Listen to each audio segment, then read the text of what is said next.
Well, a common space for higher education is something that no matter what country you're in or what jurisdiction you're in, that there is a basic commonality that all of us can embrace. And I would say that, for example, internationalization would be one of those common grounds of all institutions. Quality teaching would be a common ground for institutions. Research should be a common ground for institutions. Service to community, a common ground for institutions. So that's how I would define it. Something that no matter what institution you're at, you can capture it, and everybody agrees with you. I think it's really important because we are creating global citizens in every institution we work at. And these global citizens are going to be our future global leaders. And so to be able to have that common place, that place that says this is important in higher education for our students and for the betterment of society, I think is critical. International higher education, one of my top focuses is student mobility, to have our domestic students from Saskatchewan and from the University of Regina have an international experience. The second would be international research links with other institutions for our faculty and for our students, so that our graduate students have those opportunities. And the third top priority would be around indigenization and internationalization, so to make sure that that is a critical part. International recruitment is always a priority for our institution, but it is now such a fabric of our institution that the other three priorities moved up.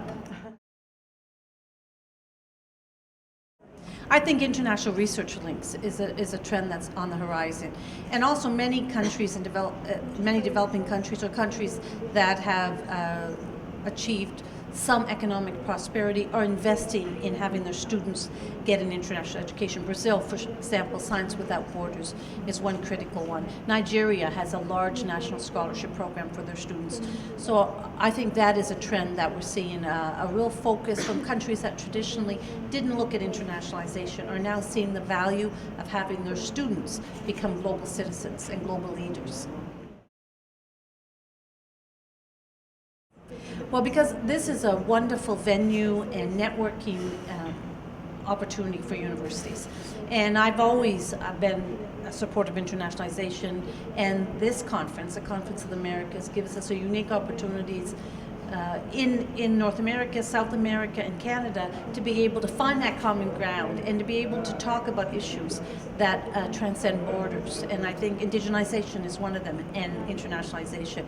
And others, graduate students and international research opportunities. So I find this very inspiring, and I find the networks that I have met here are long-standing. I see it growing significantly, and I've also was fortunate to be part of the Women Leaders group that was formulated in Calgary, and that went from 30 participants to 180 in this conference.